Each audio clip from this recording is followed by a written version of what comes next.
Okay, I'm Jim Bliss, and this is a mess. The thing, though, that you have to realize about a grape is that they're weeds. I could cut it off at the ground and it would come back up. I know this because I've done it. It's a disease that you have when you're farming called tractor blight. And all you have to do is look away for a second. The disc reaches over and cuts off a couple of vines. And I was just starting. I thought it was terrible.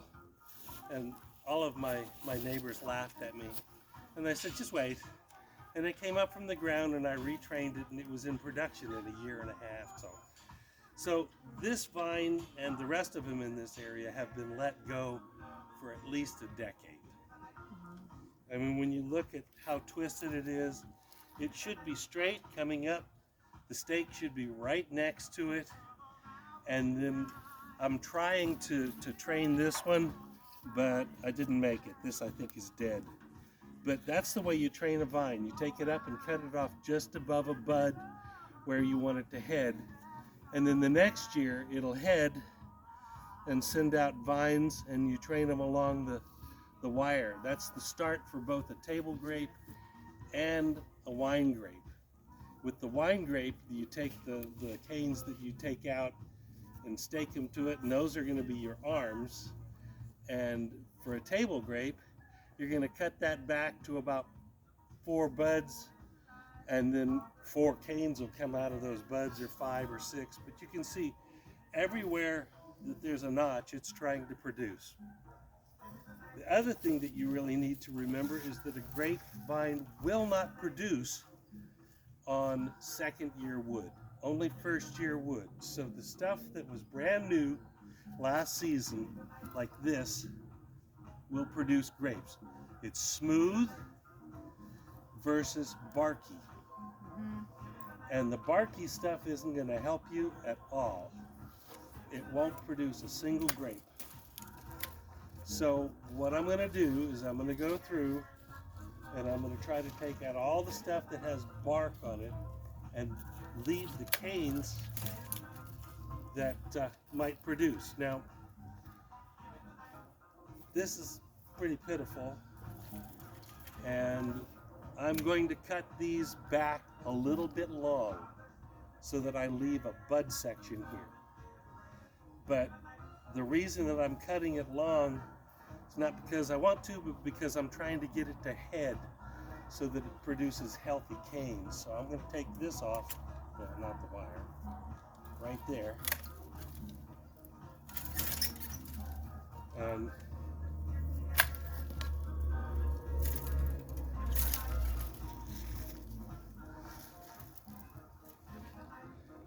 try to find, what I'd like to have is 3 or 4 canes. And it looks like I'm going to end up with 3.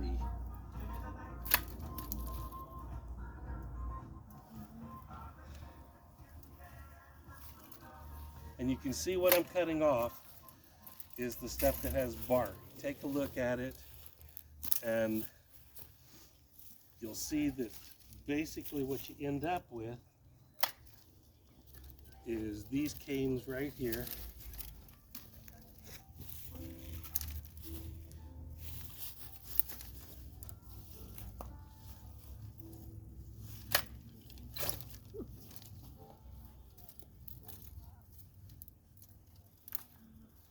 If you crack the cane, don't worry, it'll come back. That's the biggest thing. I just cracked that when I heard it snap. But I'm gonna tie it to it anyway. Now, here, I left this long because this is where I got my canes from last year. And I don't want it that big. So I'm gonna cut it.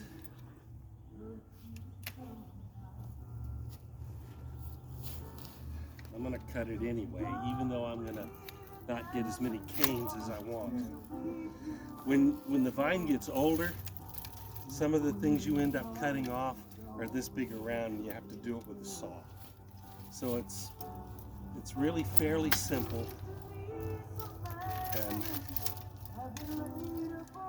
You're just basically cleaning it up and leaving some stuff. I'm going to use this.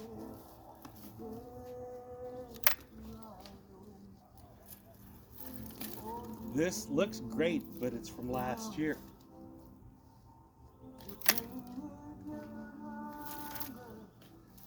I'm going to take this out. As you can see, it's tied. It's last year's stuff. And I'm leaving a bunch of little stuff in hopes to get better producing canes for next year. I wouldn't do that if this was a good producing vine, but so what I'm going to do with these is I'm going to cut them back to 3 buds. That's the way that I would prune. That's the way I would prune a wine grape, is to leave a spur with 2 or 3 buds, and each one of those places along the arm would then produce more canes for next year, and it's where your grapes are going to have. So when you look at a wine grape, all of the grapes are right up on that arm. Table grapes, they should all be along this arm.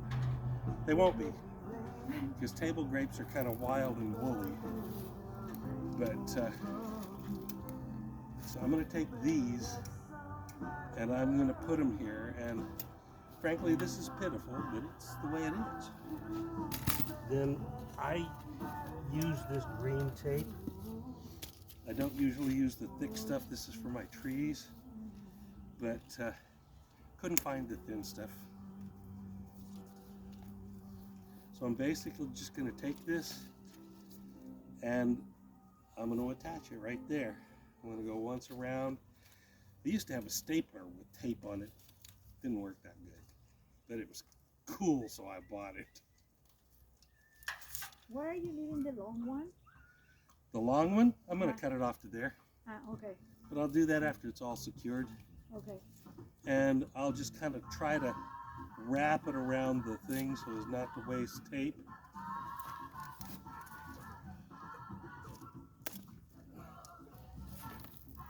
So you're looking at 3 to 4 canes per 3 to 4 canes per side. On the trellis? Yeah. Okay. When I had a really healthy vine, I would put 5 or 6. But these aren't really healthy. Like I said, the way you can make a vine unhealthy for fruit production is not to prune it. If you don't prune them, they don't produce. And it's the same with fruit trees.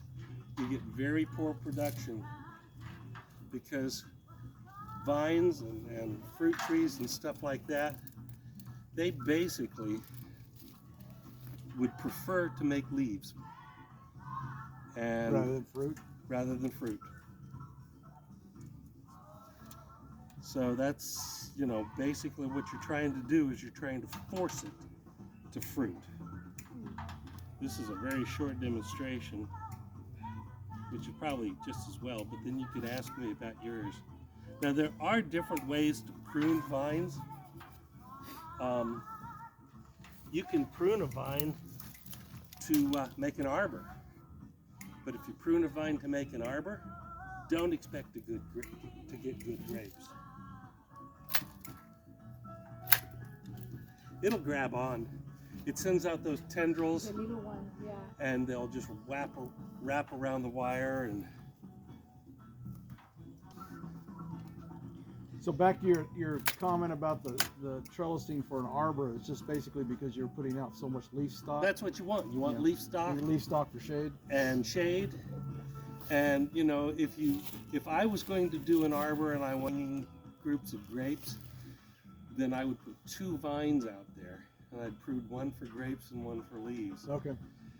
You can do the weirdest things with grapes. One time I went out to a friend's house, and he had trained his. Oh, I don't want that there. I was going to bring that up. He trained his grapes to go along the fence top. He had one vine that had 50-foot arm on it. Oh my goodness. And he was complaining about how he didn't get any grapes. And I said, well, I can do one of two things. We're going to leave it like it is, and it's going to be really pretty. Or I'll whack the heck out of it. You'll hate me forever, and it'll produce grapes. And I went back, and I cut it back to a single arm. It was a table grape. It's the wrong way to prune it. I cut it back to a single arm that was about 10 feet long with a whole bunch of spurs on it. And he had grapes that year. So you can arm prune a table grape, which is what I would do if I had a trellis, but it won't produce in the way you think it's going to produce. This is the best way for a table grape, and you can see how messy it is. I should have brought this up when I tied it, but I'm lazy. And you notice how carefully I paid attention to exactly where the buds were. Not. And the reason is when you're looking at 5,000 vines, Yeah, you don't have time. Yeah. And so you end up just going through and pruning it. And you know, the biggest mistake that most people make is to feel sorry for the vine. And you don't need to. It's healthy, they're growing, they're, like I said, they're a terribly pernicious weed. And if you want to see that, go up into the hills above us and find a wild vine. I've seen, basically you can tell because they start dying off in the center. I've seen an acre of grapevine along the ground that basically came from one vine. And it's killing everything in its path. I've seen grapevines, a single grapevine that's pulling down a pine tree. I mean, it'll do that. It'll reach for the sky and basically, like, you know, the kudzu and stuff like that in the south, it'll pull down the tree, and it, you know, it'll just cover it, and it takes a few years, but it's really bad for small trees. But that's basically what I wanted. I wanted 2 to 3 canes. This has got more on it, but I'm hoping that this will go. You can see I left a lot of stuff in here. I'm going to prune that one back to there. And I'm hoping I can cut this off next year. So I'm planning ahead. Here's my head. This I don't want, but I'm leaving it there. If I was in production, I wouldn't. But I'm in a demonstration garden, and if the kids come in August, I want there to be grapes here. So I left it there because I got 3 of the whips off of it, and this has got 2 puny ones. And you know, that way I get some grapes, and it did have grapes last year. Somebody was saying they didn't see any, but you got to get here in the right time because the birds know it's here too, Yeah. and they'll strip it. So along On about that, August. Jim, how many clusters do you leave per cane when they do produce? Okay, it depends on what you want. If you want a really sweet, good tasting grape, I'd leave about half of them. Okay. If you want big grapes, like the ones that you buy in the store like that, those have been sprayed with gibberellin. What you do is right after the blossom, when the BBs are there, you spray it with gib, and that'll knock half the little BBs off. Okay. So you're basically thinning the cluster. Now, gibberellin sounds awful, right? It's a growth hormone.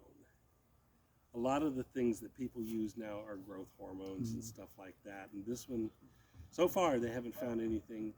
So should you thin first before you spray the gibberellin? No, it'll thin it enough. Thin it enough? It'll thin it enough. Some of the smaller clusters won't make it and stuff like that. So you just go through with, you know, a tractor and a spray rig and get it. But you've got to get your timing right. If you don't get your timing right, you just wasted the chemical. Okay. And it'll knock about half the BBs off. And then after that, you know, it'll produce those ladyfingers. I don't like ladyfingers or the big grapes because they're basically water. You know, they look great, they look succulent. Yeah, So I was just going to ask, is the timing now of January the opportune time to do thinning, or is it earlier or later? You got to have the leaves off, right? Right. But you've got to prune them before the buds really start to swell. Oh, okay. Because these things are like water pumps. I've left it till March a little bit, especially when I was doing my own pruning. And in March, this will just be sitting here dripping. It'll be going drip, drip, drip. And it's not going to hurt it, but it wastes energy. And I want that energy elsewhere. So this will heal off by March, and it won't drip. And basically, since I want this to heal, I just cut it right in the middle. I try not to cut too close to a bud. This will shrivel up and get dry, and you'll end up with something really good. I was going to say, with those big grapes, if you want a sweet, sweet grape, the little ones are the best. And that's what you make raisins out of, is you leave the whole bud. And if you ever want to make raisins, it's really fairly simple. You cut the bunches off the vine, and we use basically the same kind of material you use for paper bags, that craft paper. And in a commercial operation, you actually will go through and you'll berm up the center of the aisle so that it's facing the sun. So you got a slant like this. And then you take, it comes in trays.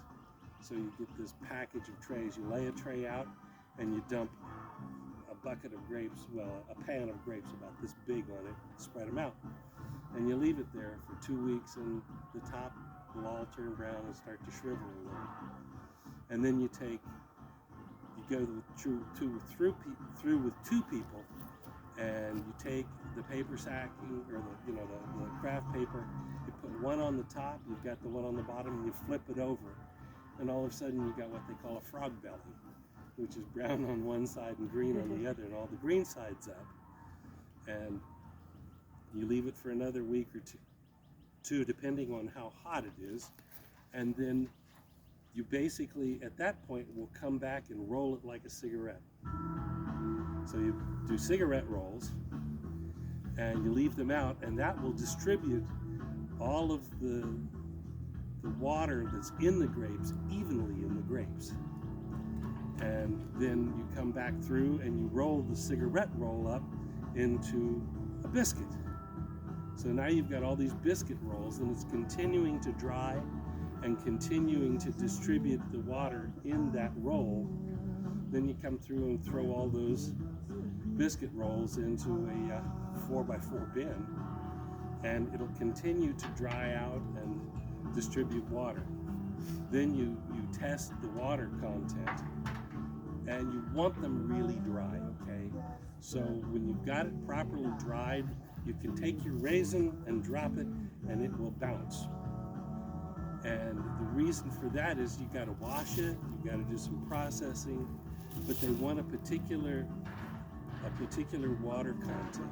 So say you've got this big bin, it's too dry, you're gonna lose money. You just take a bucket of water and throw it in. Hydrate it, and it'll rehydrate, it'll even out in about a week. And then you take it to Sunmade, and they make all sorts of nasty comments about it and keep your money for a year. And the first year at Sunmade's terrible, but they're high quality grapes. And one of the things you need to know if you're ever going to go into something like that as a business is you're not in charge. All of these companies have field agents. And they come through, they tell you what to do and when to do it. And if you don't do it right, they just say no. they're not going to buy the product. They're not going to buy the product. That, with Sunmade, you sign something that says not only will they not buy it, but you can't sell it to anybody else. So they got you. On the other hand, they'll take it when nobody else will if it's a decent product.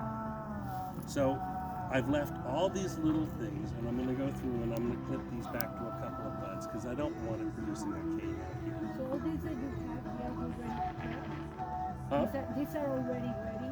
Yeah, those are Yeah. fine. Mhm. But you Okay. can see, look at how tortured some of them look. Yeah. I mean, I've got to figure out that one. It's a T. I've got to figure out how to cut it into a single head.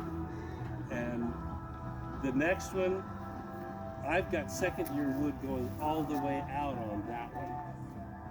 And the only reason I did that is because it needs the leaves to get healthier, and it'll have a few bunches of grapes on it. I've got those spurs sticking way up on that one. I've only got one cane.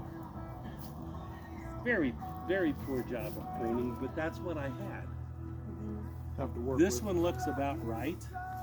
I've got 3 canes coming off of each side, and you can see where I took a saw and I cut off a whole big branch of it this year. It's tortured and twisted, but it's going to head right where I want it to, and next year it'll be easy to prune. So they're all in various stages of torture.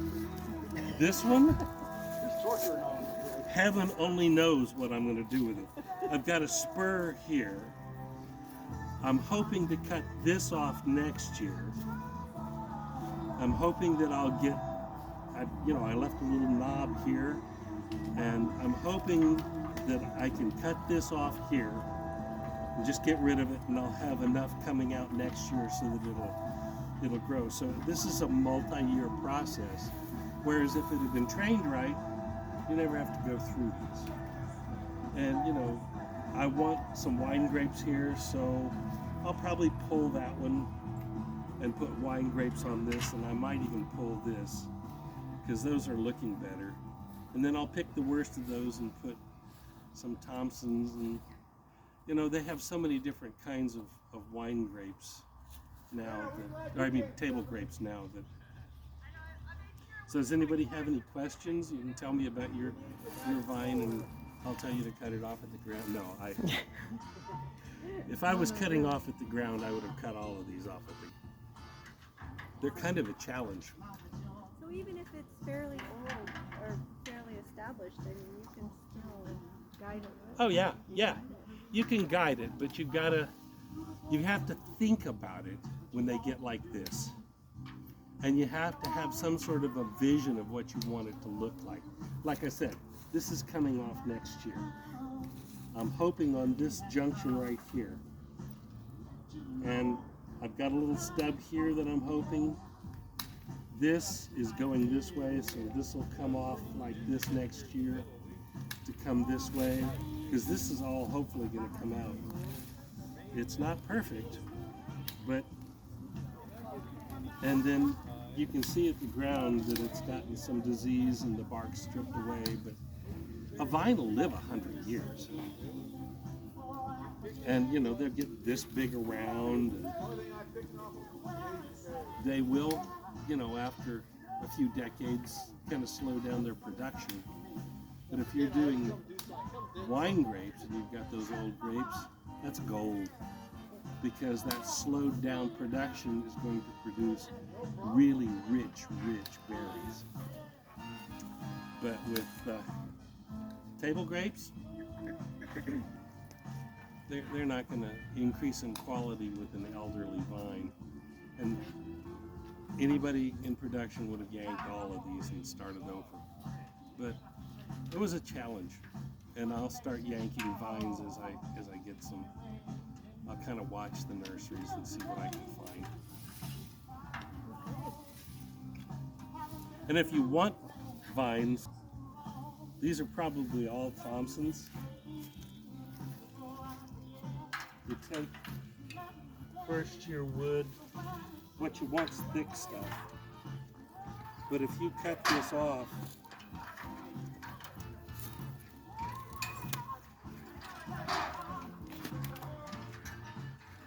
decide whether you want it flat on the bottom or sharp towards the sky.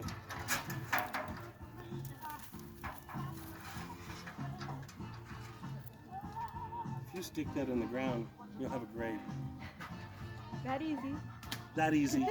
Will it produce this year, or it grows this No, it year won't and then produce produce this next year? You'll just get tendrils and stuff. If you were going into production, from here to the tip of your fingers, how long you want the cane, And you want the cane about as thick as, at least as thick as your pinky. And you bury them upside down for the winter. Seriously, protect them? in sand. And they'll produce all sorts of shoots. When you dig them up, it'll just be covered with roots and shoots, and they'll all be blank white. And then when you plant them, that's why you cut one way, flat on one side and pointy on the other. You turn them over, you just poke a hole in the ground and stick it in. And you stick it in, leave 2 buds showing, just like that, and they'll just take off. You don't have to do any root growing stuff or anything like that? No? They just take off like that? Yeah, Okay. they are weeds. As long as it's moist, I take it. Oh yeah.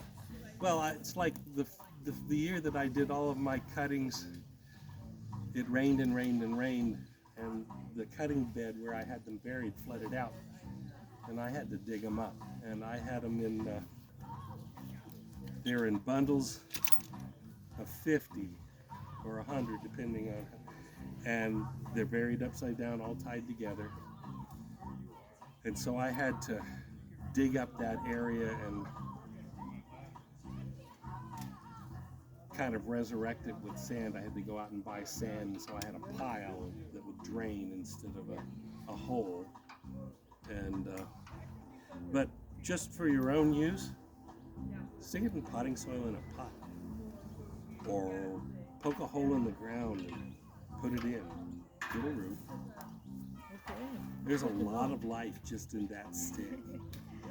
But what you really want is something like this. That's a good cane for cutting. And you missed most of those because that was last week when I was pruning. And this is pitiful, but it'll grow. Any other questions? Can I have that piece? Get a better one. This one's sad. Got yourself some, right?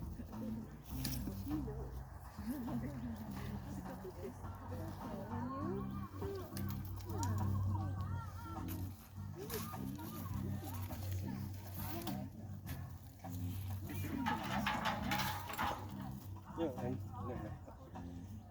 How long do you have to get them in dirt before they dry out or die? Is weeks. it weeks? Wow. It's dormant. Okay. And then this one here.